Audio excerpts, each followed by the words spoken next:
सहायक प्राध्यापक अंग्रेजी एवं जिला नोडल अधिकारी शासकीय प्रधानमंत्री अमर शहीद चंद्रशेखर आजाद शासकीय स्नातकोत्तर महाविद्यालय निवाड़ी से आपके बीच में हूँ।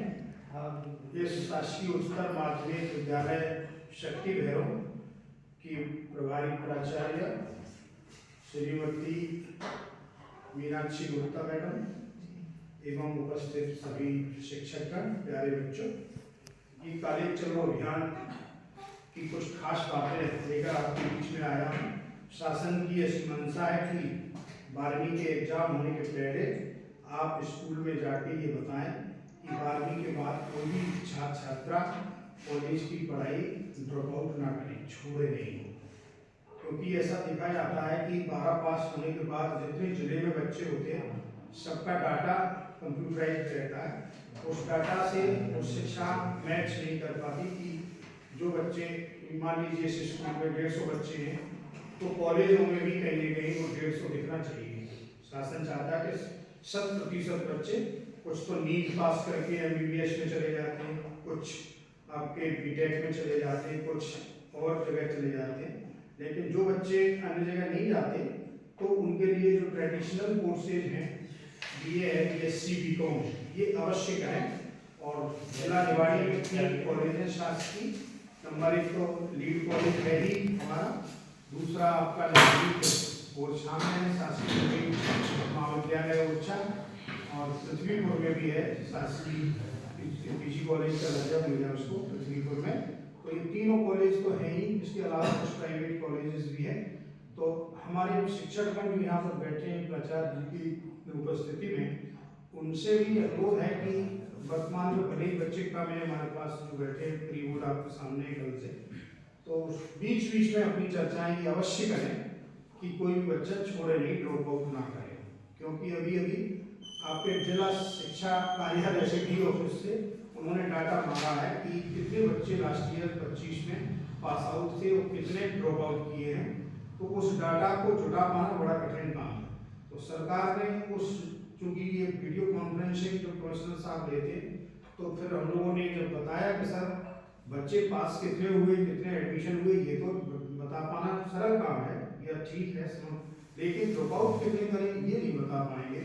तो जिसके लिए उन्होंने BLO को आदेश जारी किए हैं सरकार ने, और सचिवों को भी आदेश जारी किए हैं कि वो BLO जो आपके वोटर बूथ लेवल जो ऑफिसर है, क्योंकि उन्हें बच्चे का घर घर का पता है कि कौन बच्चा 12 पास है और 12 पास करने के बाद वो कहाँ पहुँचा है, कौन सी जगह कार्य करना है।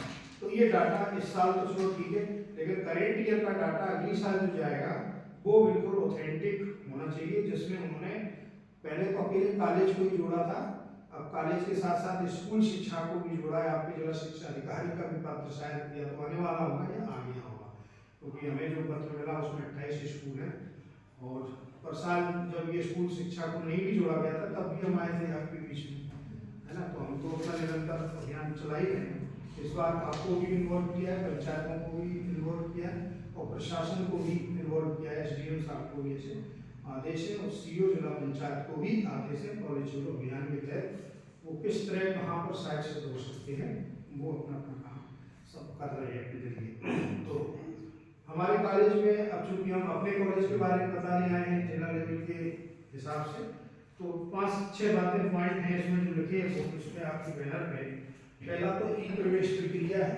ये संपूर्ण प्रक्रिया जो BA में होती है, BSc BCom में, वो ऑनलाइन होती है।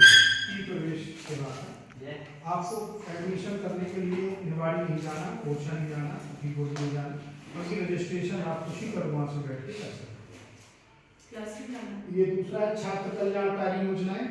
इसमें हमारे कॉलेज में बहुत सारी छात्र कल्याणकारी योजनाएं हैं। गांव की बेटी योजना, 70% अगर बच्चा आपका पास होता है तो उसको एक सालाना 5000 रुपये मिलता है। और भी कुछ प्रतिभा किरण योजना है, ऐसी भी योजना है। NCC है हमारे यहाँ, गर्ल्स और बॉयज यूनिट दोनों। स्पोर्ट्स बहुत बढ़िया खेल का मैदान है, स्पोर्ट ऑफिसर भी हैं। नवीन शिक्षा नीति 2020 लागू की है। मध्य प्रदेश पहला राज्य है पूरे इंडिया में जिसने लागू की है उस शिक्षा में, आपके यहाँ भी लागू होने वाली है। उसमें 2 चीज़ें नई आ गई हैं। एक तो ये कि पहले विषय जो होते थे उसमें अब विषय major, minor, elective, open elective विषय शुरू हो गए हैं। जो बच्चा आर्ट का है या आपका आर्ट पढ़ रहा है तो वो बीए करेगा, और बीए के साथ साथ ओपन इलेक्टिव के रूप में वो साइंस का एक विषय ले सकता है, जूलॉजी, बॉटनी या गणित जो भी पढ़ना चाहे। तो आर्ट का विद्यार्थी गणित पढ़ेगा, बॉटनी पढ़ेगा, ये नई चीज़ है नई शिक्षा नीति में।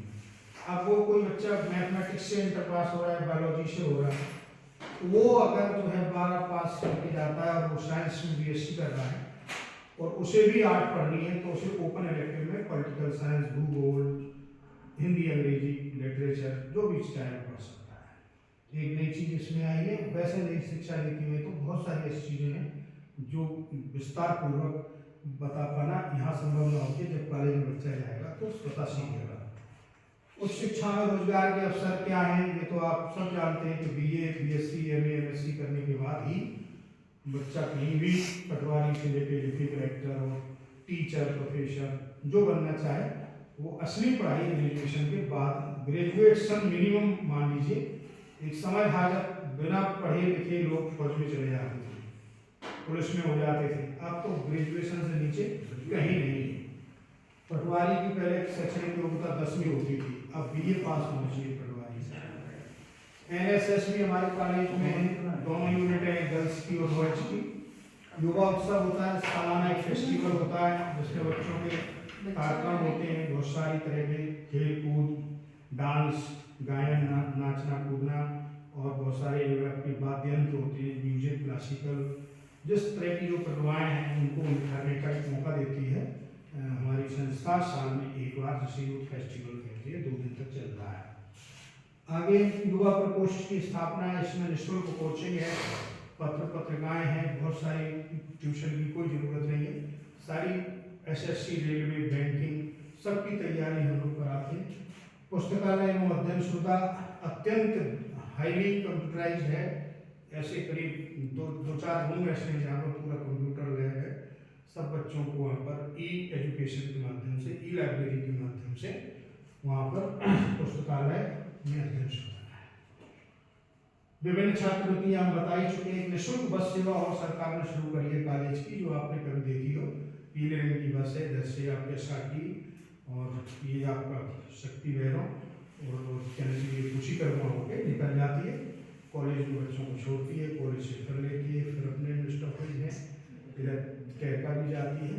तो ये 2-3 रूट हैं जहाँ पर हमारी बस भी वर्तमान में चल रही है 1 साल से, और ज़रूरत पड़ने पर सरकार ने कहा कि और बसें लगा सकते हो।